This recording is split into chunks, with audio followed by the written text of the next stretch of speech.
transmite rápidamente el estímulo nervioso a través de las fibras A delta, tiene como mediador el glutamato, y todo el evento, desde que se produce un daño hasta que es percibido como dolor, se produce por 10 milisegundos, violentamente.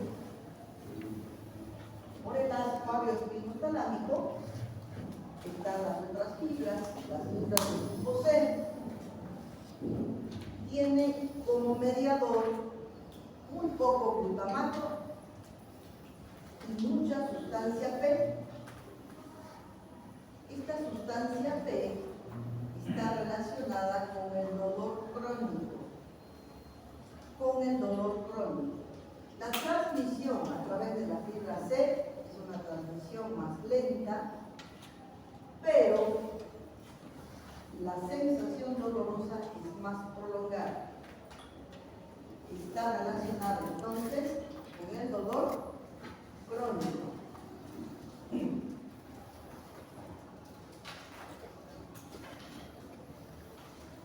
Para recordarles que las vías espinotalámicas son dos: el neo espinotalámico, el fascículo neoespinotalámico y el fascículo pauleoespinotalámico. Ambos diferentes, uno transmite el dolor agudo rápidamente, tiene como mediador el glutamato, y el otro, el pauleoespinotalámico, transmite por fibra C el estímulo más lentamente, tiene como mediador principal la sustancia P, y como característica el dolor es más prolongado. Por lo tanto, cuando decimos que es un dolor más persistente o es un dolor que comenzó y persiste, estamos hablando de un neurotransmisor específicamente que se llama sustancia P. Pero estas vías espinotalámicas se encargan de la transmisión del estímulo nervioso, pero además se encargan de la modulación del dolor, de la intensidad, de la velocidad, de la localización. Por lo tanto, entramos a la tercera etapa del proceso doloroso, que se llama modulación. Esta modulación entonces se hace a través de la regulación que se ejerce a este nivel. El haz neoespinotalámico entonces está constituido por fibras A delta, tiene como mediador el glutamato, relacionado con el dolor agudo o el dolor rápido, transmiten sensación térmica y mecánica, terminan en la lámina 1 y 5 del asta dorsal, y allí van a estimular las neuronas de segundo orden.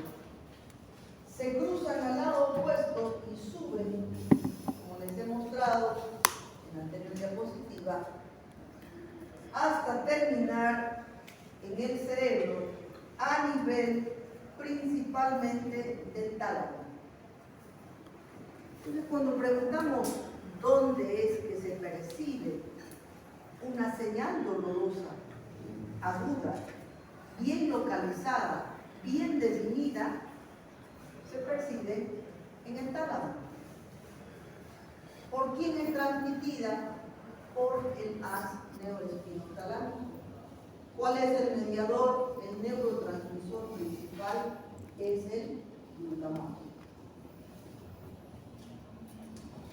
Permite la ubicación precisa del dolor. En cambio, cuando hablamos del haz pauleoespinotalámico, el mismo estímulo, o se provoca un estímulo, un daño a nivel periférico, donde los nociceptores transforman el daño en un estímulo eléctrico que es transmitido, llega hasta los dorsales de la médula, se van al otro lado, terminan o entran a través de la lámina 5 y van a cruzar y subir de forma que llegan hasta el tronco encefálico, donde termina el haz paleoespinotalámico en el tronco encefálico. Pocas fibras llegan al tálamo. Por lo tanto, cuando hablamos de dolor mal localizado, dolor difuso, dolor mal definido, estamos hablando de un dolor que ha sido transmitido por el haz paleoespinotalámico, por la fibra C, y el principal neurotransmisor es la sustancia P. Me dirán, ¿por qué tanta importancia a la sustancia P y al glutamato y al haz paleoespinotalámico y al neuroespinotalámico? ¿No? Porque el tratamiento del dolor va a requerir que nosotros tengamos conocimiento de qué es lo que vamos a inhibir. Se estudian analgésicos que exclusivamente van a actuar inhibiendo, por ejemplo, la sustancia P, o analgésicos que actúan inhibiendo el glutamato. Si nosotros nos hablan de farmacología, de que el efecto del X analgésico es la inhibición de la sustancia P, vamos a saber que estamos hablando de que ese analgésico va a funcionar en qué tipo de dolor, en el dolor mal definido, en el dolor crónico. En cambio, aquellos analgésicos que actúen sobre el glutamato van a ser analgésicos de elección para el dolor agudo, por ejemplo, una fractura, una caída, etc., ¿no?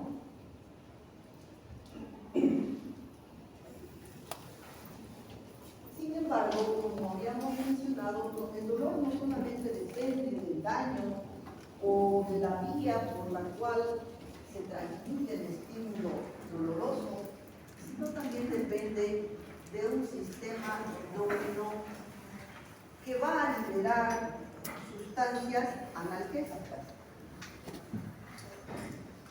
Estas sustancias hacen parte de lo que se llama sistema de analgesia endógena y determinan un control diferente de la sensación, de la nocicepción. Hemos dicho que la nocicepción es todo ese proceso entre que se produce el daño y el dolor es percibido. El sistema de analgesia endógeno tiene tres componentes: la región gris periacueductal, áreas periventriculares y parte superior del acueducto de Sitio, tres regiones a nivel del tronco encefálico. El núcleo magno del Rapé y el núcleo reticular para gigando celular, y de ahí parten señales hacia el complejo inhibidor de las astas dorsales de la médula espinal. Es decir, que la percepción dolorosa también va a depender de este sistema complejo donde se van a secretar otros neurotransmisores. Pero estos neurotransmisores tienen otra función, no la de facilitar el estímulo doloroso, sino más bien la de modificar, disminuir el estímulo doloroso. Estos neurotransmisores hacen parte del sistema analgésico endógeno y tienen diferentes componentes, principalmente que al haber un daño, una lesión, dentro de todos los elementos que se producen, también se secreta serotonina. Y la serotonina va a ser un facilitador para la liberación de encefalina. ¿Qué hace la encefalina? La encefalina inhibe tanto el va por la fibra A delta femoral, el estímulo que va por la fibra C. Esta encefalina entonces se constituye como un regulador de la respuesta dolorosa, como un inhibidor de la respuesta dolorosa. Además de la encefalina, existen otros neurotransmisores que se los denomina opioides endógenos. Opioides endógenos porque tienen acción sobre los receptores similar a los opioides, que actúan en la degradación de 3 moléculas: propiomelanocortina, proencefalina o prodinorfina. ¿Qué son estas sustancias? Estas sustancias son opioides endógenos a partir de los cuales se van a producir la beta-endorfina, metencefalina, levoencefalina, dinorfina, que son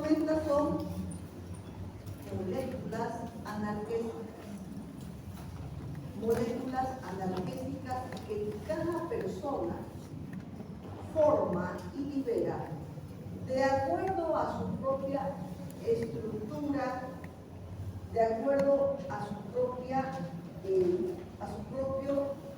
al propio procesamiento de la señal dolorosa. En algunas personas es tan eficaz la secreción de estas sustancias inhibidoras del dolor que son capaces de no responder o no sentir un dolor intenso ante una lesión intensa. Pues dice aquí que la activación del sistema analgésico endógeno es capaz de suprimir casi totalmente muchas de las señales dolorosas que entran a través del nervio periférico. Si ustedes se fijan, por ejemplo, dentro de la constitución de estas sustancias está la propiomelanocortina, la proencefalina y la prodinorfina. Todas estas sustancias tienen que ver con el cortisol, con la hormona del estrés, y tienen que ver también con la modulación adrenérgica del dolor. Si yo estoy en un incendio, mi casa se está incendiando y adentro hay una persona, una mascota que es muy querido, muy valioso para mí, hasta puedo, por el momento y por la situación, entrar, no importa que me quemen, en ese momento no se siente dolor, no siento dolor. ¿Por qué? Porque hay una motivación intensa, hay un estímulo adrenérgico intenso, hay una secreción de cortisol intensa que va a ser parte de este sistema que va a modular la respuesta dolorosa y que nos permite entonces en determinadas circunstancias suprimir al mínimo la percepción de dolor.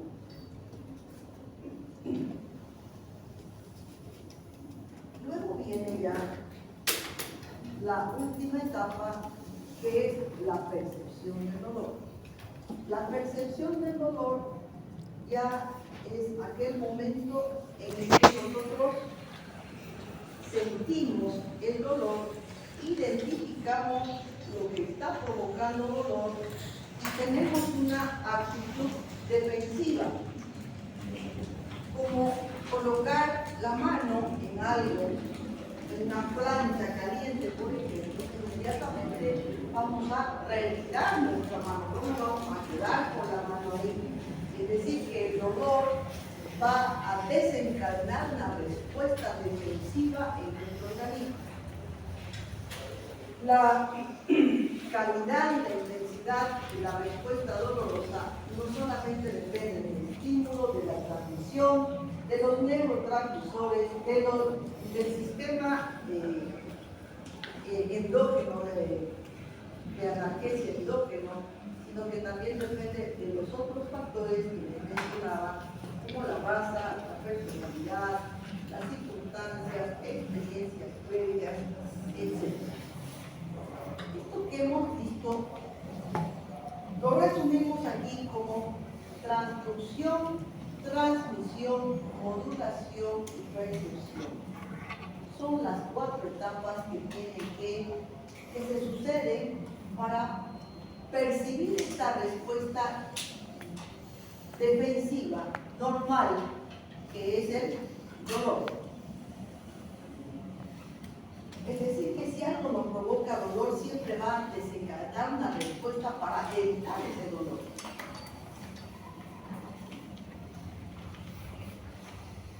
De aquí que para que haya percepción dolorosa, tenemos entonces que hay un estímulo, algo que provoca dolor, que es lo que llamamos el estímulo nociceptivo, y que en otras palabras podemos decir el daño, la lesión que desencadena el estímulo doloroso, el sitio donde se produce la lesión, las vías de conducción, la percepción y por último la reacción a esta sensación dolorosa. No es lo mismo, la persona no va a reaccionar, todas las personas no van a reaccionar de la misma forma. Unos reaccionan con llanto, otros reaccionarán con huida, otros reaccionarán de otras maneras. La reacción, la respuesta va a ser diferente dependiendo de cada persona. Por la ubicación de los nociceptores y por la definición de dolor, el dolor se clasifica en dolor somático, dolor visceral y dolor neuropático. Hasta este momento, hasta aquí, nosotros o me he referido al dolor como respuesta normal. El dolor neuropático es un dolor patológico, es un dolor anormal. Lo vamos a ver. Es importante también diferenciar que el dolor, como muchos síntomas, se divide de acuerdo a su temporalidad, en agudo y crónico. El dolor agudo es igual que la inflamación, que la respuesta inflamatoria. Es un proceso que se inicia y que debe terminar cuando se soluciona el estímulo que ha provocado el dolor. El dolor agudo entonces está temporalmente relacionado al daño, una quemadura, una fractura, un cuadro gastrointestinal que provoque cólicos y diarrea, un cólico renal, un cólico biliar, una apendicitis. Son diferentes tipos de dolor que están relacionados con el momento y el tiempo que dura el daño, la lesión. Y se resuelve cuando se resuelve lo que ha provocado el dolor. Es decir, que el dolor agudo es un dolor normal, es un dolor que es una respuesta defensiva normal. El dolor crónico se interpreta como aquel dolor o aquella sensación dolorosa que persiste más allá de 3 a 6 meses o que persiste aún después de haber sanado una lesión o aún después del tiempo que uno considera razonable para que una lesión sane, por ejemplo, una fractura. Esperamos que una fractura tenga un periodo de formación de callo óseo, dependiendo de la edad del paciente, entre 1 a 3 meses. En ese tiempo puede doler si se mueve, Puede doler si se golpea, puede doler. Esperamos que duela. De hecho, si algún paciente nos dice, me duele dentro de los 20 días, 15 días, un mes, pensamos que es normal que le duele. Pero si pasaron 6 meses, habiendo formado un callo óseo normal, el paciente tiene dolor, ya ese es un dolor crónico, ya ese es un dolor patológico. Ya no está dentro de lo que nosotros consideramos que la fractura, en este caso, siguiendo el ejemplo, es la causa del dolor.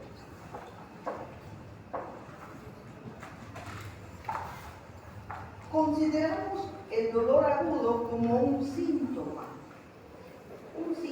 que cada quien lo va a interpretar y lo va a manifestar de manera particular.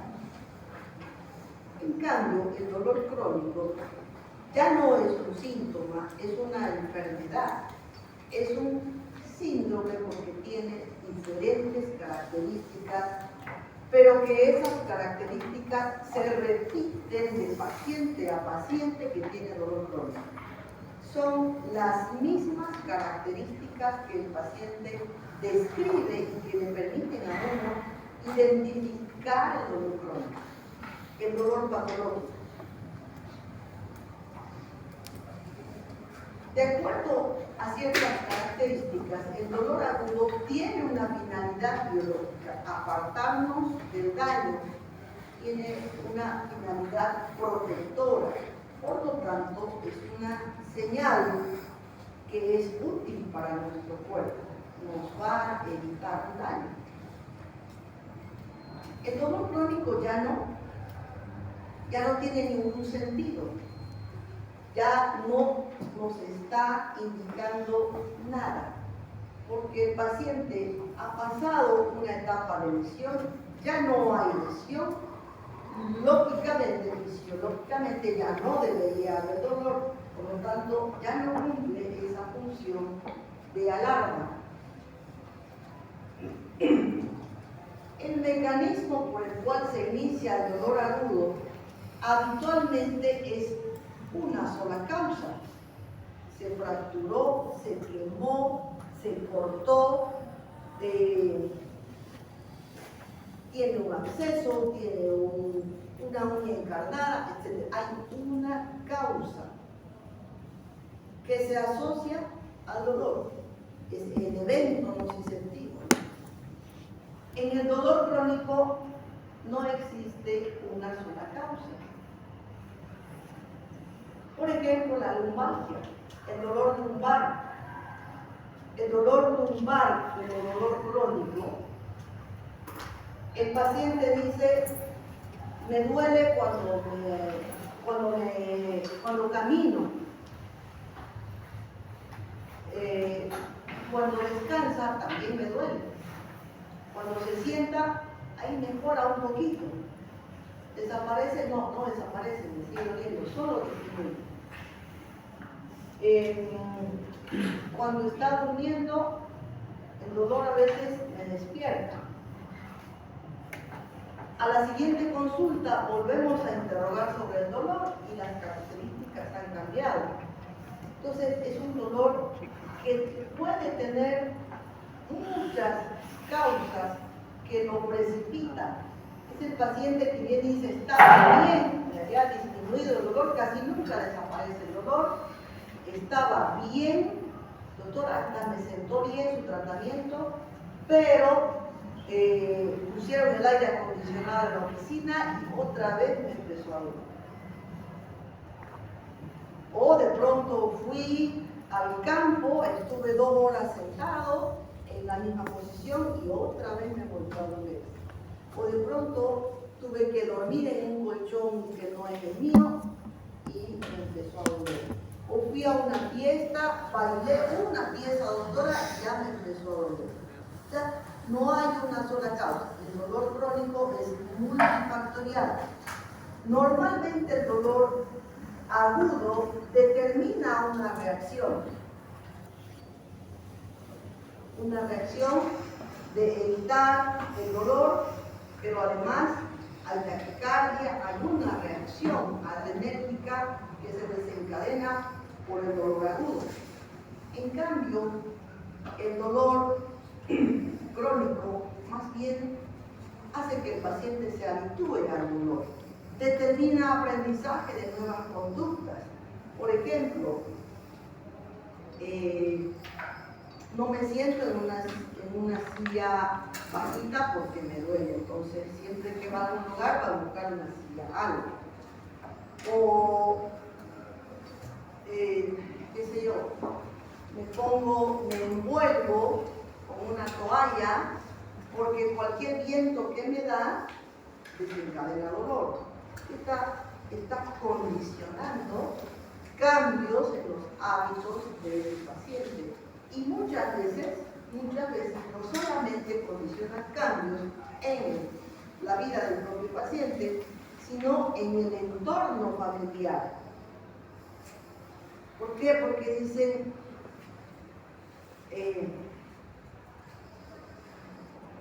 es cumpleaños de tu mamá o es cumpleaños de X. Vamos, no voy porque me duele la espalda.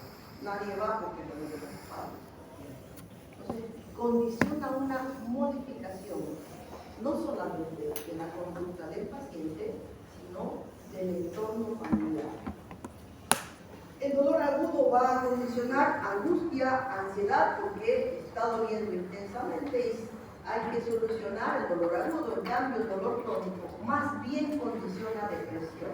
El paciente con dolor crónico normalmente se siente incomprendido, siente que su dolor no es diagnosticado, que los médicos que ha visitado, que es un paciente que va de un médico a otro, no saben, no son los más apropiados. Es el paciente que busca médico, curandero, sauna, acupuntura, en fin, una serie de otras alternativas que ninguna le da solución. Es más, muchos pacientes más bien mejoran con lo alternativo, tomate esta hojita de no sé qué, anda a bañarte en agua de tal lugar, aguas termales, anda al sauna, untate con aceite de algo, de algún animal. Esas son más bien medidas que funcionan mejor que un tratamiento médico, ¿no? Y de todas maneras el paciente se siente deprimido por la persistencia del dolor porque no se puede solucionar. Hay modificación en el comportamiento, el paciente con un accidente, con un dolor agudo, siempre se va a quejar, va a entrar, va a gritar, va a expresar dolor. El paciente con dolor crónico más bien tiende a callarse, a no quejarse porque hace parte de ese contexto depresivo. La duración, ya lo hemos dicho, el dolor crónico es un dolor que dura más de 3 meses. Es importante esta parte sobre la calidad del dolor, ¿no? El dolor agudo normalmente es muy bien identificado. Siento, por ejemplo, es un dolor punzante, es un dolor quemante, es un dolor palpitante, un proceso inflamatorio, por ejemplo, ¿no? En cambio, el dolor crónico es poco definido y además es cambiante. Algunas veces es muy fuerte, otras veces más lento, algunas veces es un dolor quemante, otras veces más bien es como un hormigueo, otras veces es más bien como una sensación de agujitas. La distribución del dolor agudo es siempre muy definida, está bien localizado. En cambio, el dolor crónico es un dolor que cambia, es un dolor mal definido. No está localizado en un solo lugar. El paciente señala, por decir, en la rodilla, pero también le duele el muslo y se viene hacia la nalga y se viene hacia la espalda. Es un dolor mal definido, expandido. Y bueno, como signo vamos a encontrar nosotros un daño, cualquier tipo que sea, en el paciente con dolor crónico, que es patológico, no vamos a encontrar ninguna causa que explique el tipo, la intensidad de dolor que tiene el paciente. De tal manera que en el dolor nociceptivo hablamos de un dolor fisiológico, de un dolor normal, de una respuesta natural a un daño. Y en este tipo de dolor se cumplen las 4 etapas, ¿no? Las 4 etapas del dolor, independientemente de que el dolor sea somático o sea. En el dolor crónico, en el dolor no nociceptivo, es un dolor que es denominado como dolor anormal o dolor patológico y tiene una característica principal que lo identifica como dolor no nociceptivo, que es la alodinia. La alodinia es la sensación de dolor desencadenada por estímulos que no desencadenan dolor. Por ejemplo, el roce de la camisa sobre la piel de algún lugar desencadena dolor. Sabemos que eso no es normal, pero cuando está presente se llama alodinia. Un día me llamó una paciente que estaba hacia el borde del suicidio por el dolor que ella sentía y que no podía ir al consultorio para que yo la viera, que por favor vaya a su casa a verla. Consulta domiciliaria. Cuando yo llego, la paciente era un solo llanto, estaba con el torso desnudo, sentada en su cama, cubierta con una sábana hasta la cadera, hasta la cintura, no podía acostarse, no podía vestirse, no podía ponerse el sostén simplemente porque no toleraba nada, nada que le tocara, que le rozara la piel. El antecedente era de que hacía 2 años atrás había tenido un herpes zóster. Me mostró la foto, porque además me guardaba la foto. Me mostró la foto del herpes zóster. Realmente era un herpes zóster extendido, grande, pero ya hacía 2 años que había tenido el herpes zóster. Y el herpes zóster tiene la particularidad de provocar dolor neuropático, es decir, de provocar daño neuronal y desencadenar dolor neuropático.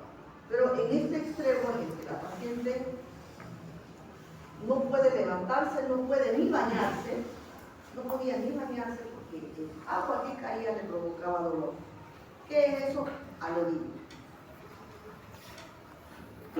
Entonces, este dolor se denomina como dolor neuropático.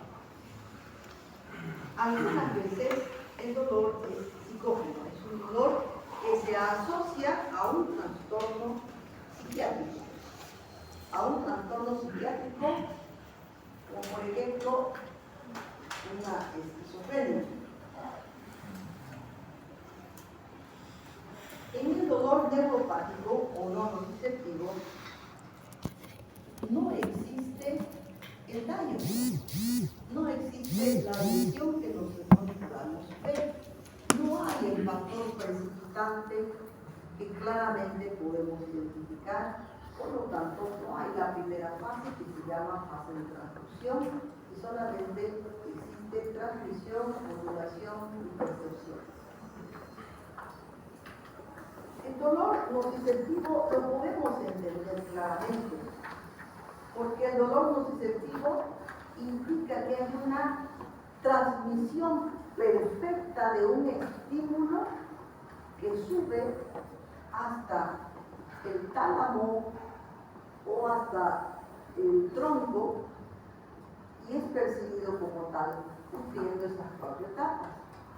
¿Qué implica esto? Que el sistema nervioso, desde los receptores periféricos hasta el sistema nervioso central está sano, está indemne, no tiene ningún trastorno. Pero cuando hablamos de dolor neuropático, en el cual no podemos identificar la causa o no existe una relación causal entre el roce de una camisa en la tela o el agua, no existe una sensación razonablemente dolorosa, hablamos de que hay un daño o disfunción, ya sea en el sistema nervioso central, en el tálamo, en el tronco o en las vías de conducción. Normalmente, ya sea a nivel talámico, en el tronco o en las vías de conducción que están patológicas, que se han alterado, existen pérdida de control de la respuesta a estímulos normales. Entendamos como si fuera un cortocircuito. Hay estímulos que aparecen, estímulos eléctricos que son transmitidos, pero que aparecen espontáneamente.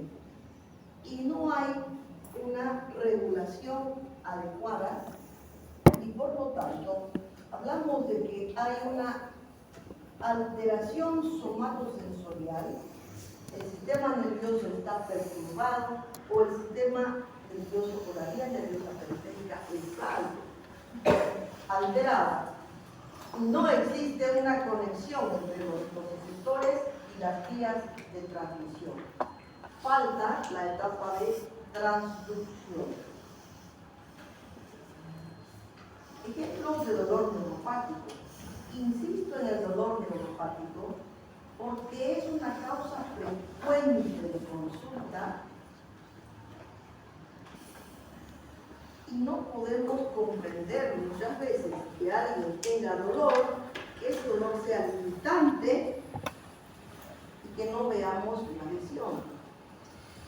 Pero si comprendemos esto, podemos comprender al paciente, porque lo que necesita ese paciente es decirle sí, no veo nada, pero usted tiene dolor, creo en su dolor.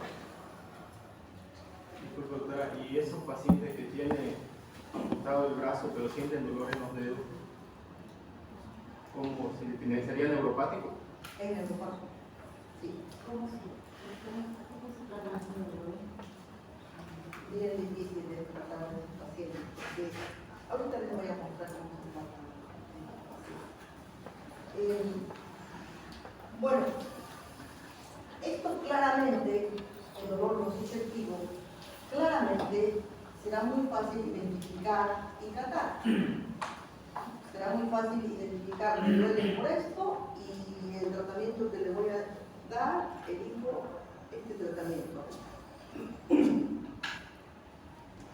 Pero el dolor neuropático, no vamos a ver lesión, quizás hay antecedentes.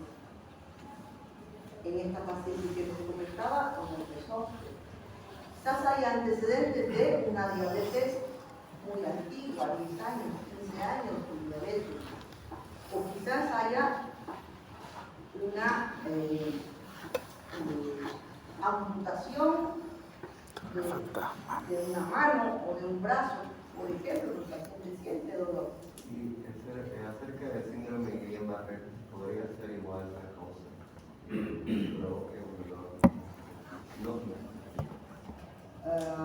Sí, el dolor, el síndrome de Guillain-Barré es una polineuropatía casi siempre desencadenada por un virus de vía aérea superior que va a desencadenar una respuesta inflamatoria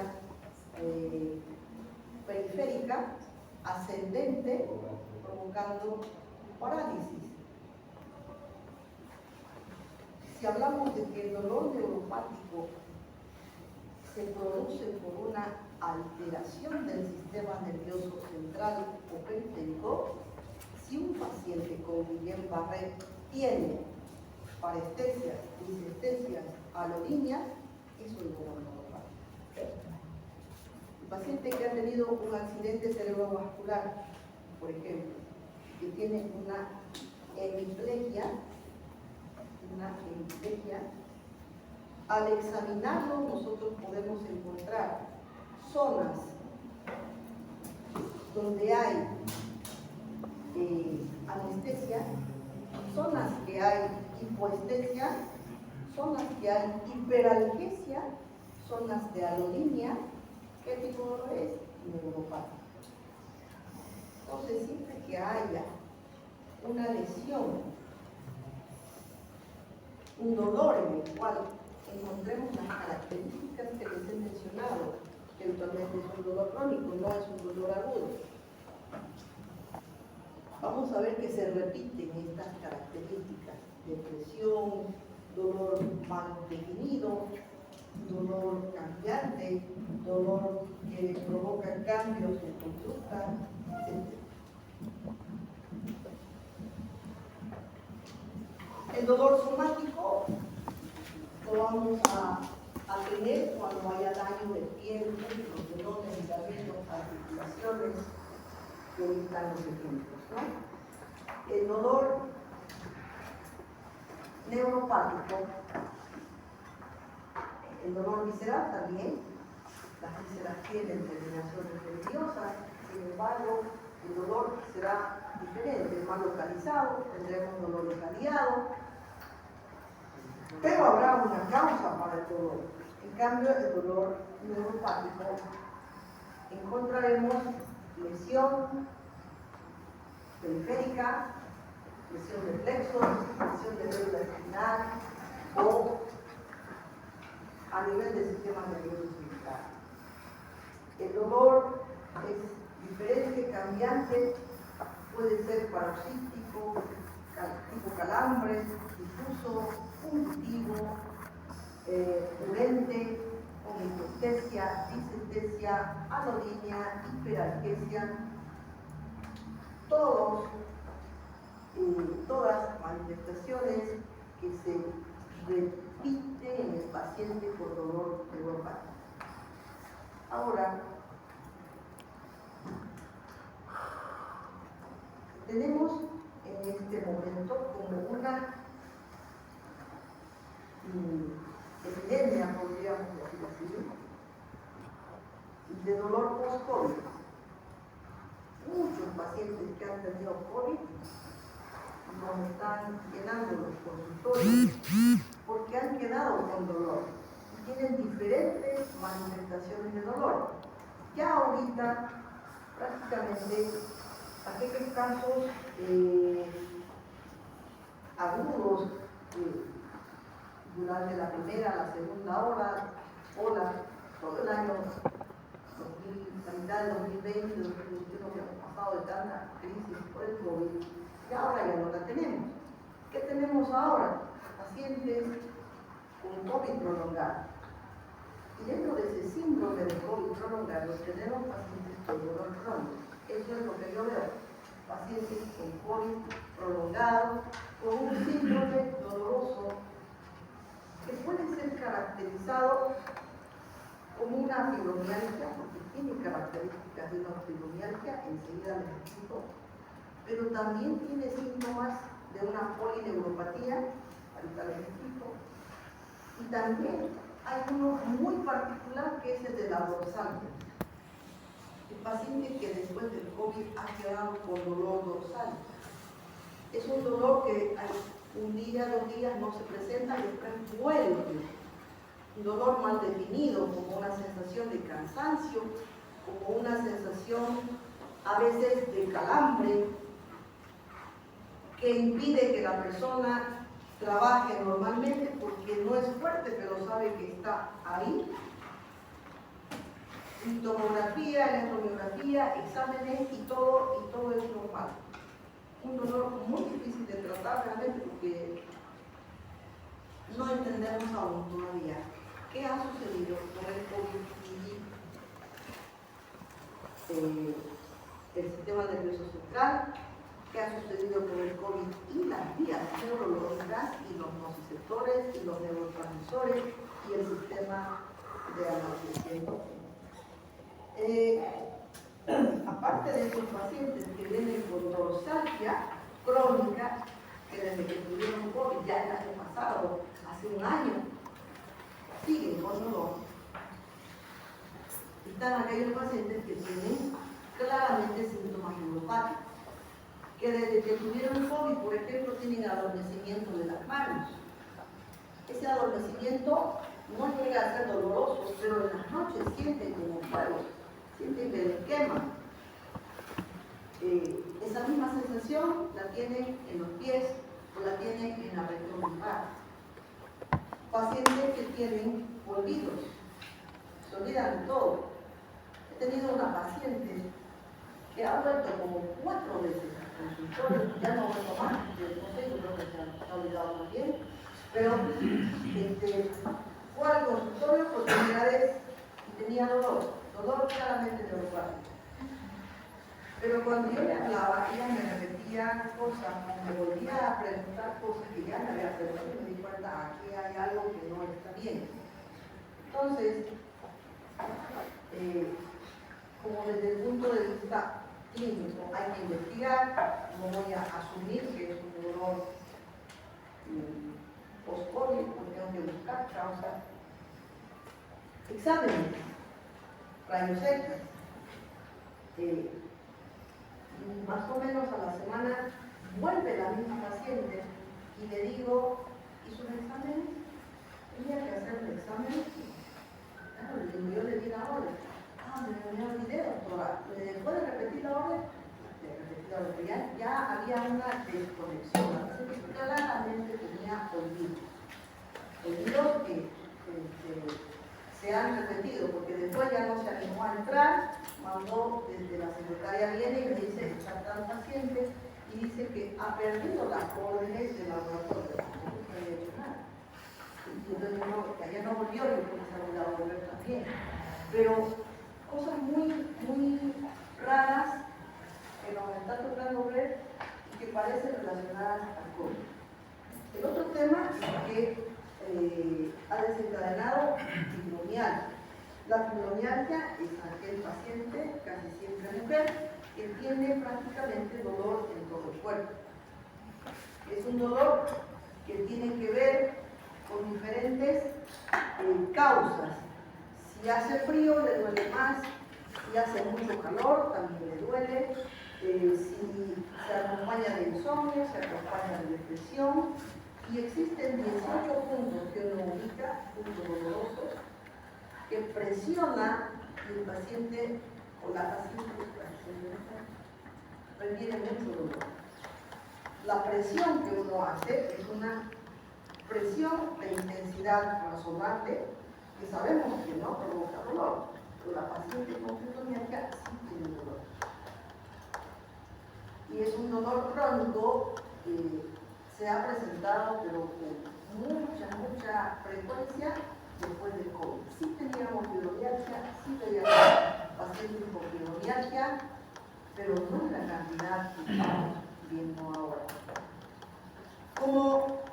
Como causa de la fibromialgia se asocian a un evento estresante, un evento en el cual lo para a la persona, al individuo, en una situación de cuestionamiento profundo, ¿no?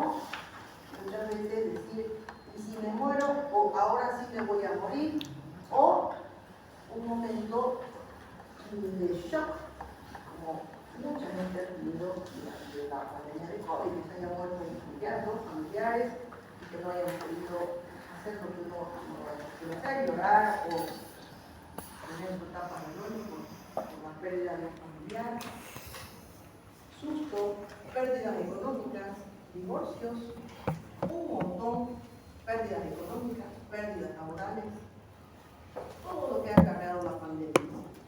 Entonces, si la fibromialgia se asocia a un evento emocional intenso. La pandemia pues, pareciera que es causa ahorita de que mucha gente se ha tenido idóneas. ¿Cómo? Bueno, ahí está este cuadrito. ¿Cómo podemos enfocar el tratamiento del dolor neuropático, ¿no? Entonces vamos por etapas, entendiendo que podemos iniciar, dependiendo del tipo de dolor, anestésicos locales. Por ejemplo, he tenido pacientes que un médico que hace ecografía, por ejemplo, ecocardiografía, que tiene un dolor neuropático que se confunde con algo similar que se llama síndrome miofascial, un dolor crónico a nivel subescapular. Entonces lo que se hace es hacer un bloqueo con anestesia y el paciente mejora, pero hay que volverlo a bloquear porque ese músculo tiende a contracturarse y a provocar esa sensación amplificada de dolor. Entonces tiene que tener un tratamiento más largo. Hay lidocaína en parches que también se pueden poner y anestesia en la zona, pero de ahí vamos subiendo en cuanto al tratamiento al uso de otros medicamentos. Otro colega que hacía endoscopías tenía un dolor que progresivamente se fue haciendo más intenso en la región cérvico-escapular, en toda esta zona. Claramente neuropático porque se hizo hasta biopsia y no tenía nada. Él hacía endoscopías y tenía acceso a fentanilo, ¿no? Que es un opioide. Le hicimos bloqueos, usamos antidepresivos, usamos los inhibidores GABA, los gabapentinoides, utilizamos toxina botulínica. Nada le servía, todo le era unos cuantos días y otra vez el dolor volvía. En resumen, se hizo adentro fentanilo. Andaba con su glándula, tenía el consultorio con su glándula y como él hacía endoscopía tenía su enfermero. Entonces, cada vez más frecuentemente decía, ay, me duele, y parece que realmente sentía dolor, pero se hizo adicto y se colocaba fentanilo, así, muchos fentanilos se colocaban. Es adictivo, ¿no? El fentanilo. Se murió por COVID. Se murió por COVID porque le dio COVID y supongo que asociado a COVID, el miedo más a la sensación dolorosa, se pasó por el fentanilo y el paciente, el doctor, falleció. Bueno, decirles en ese contexto que el tratamiento del dolor neuropático es un tratamiento complejo. No hay un tratamiento individualizado, pero dentro de todo esto se utilizan analgésicos puros, por ejemplo, paracetamol, dipirona, se utilizan los antidepresivos, se utilizan los opioides semisintéticos, empezando por tramadol.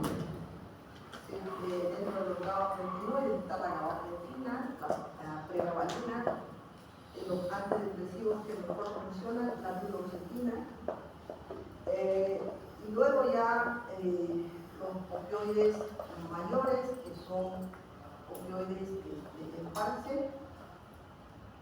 y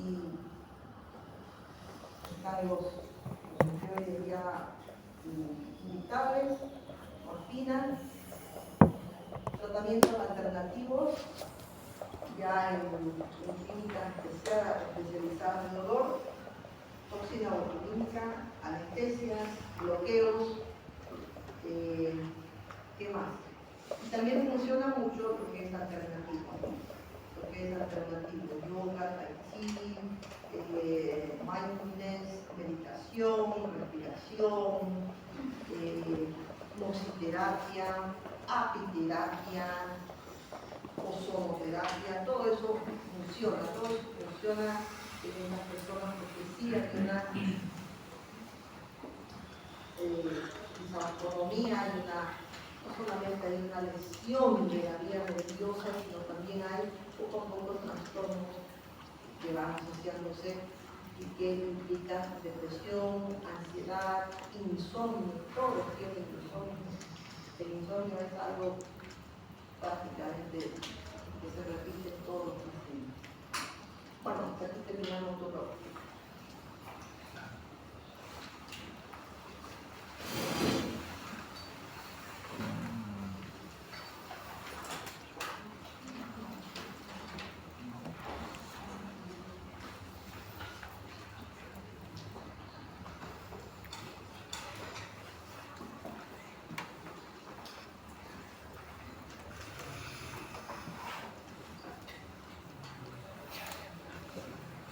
De las causas frecuentes del orden hidropático están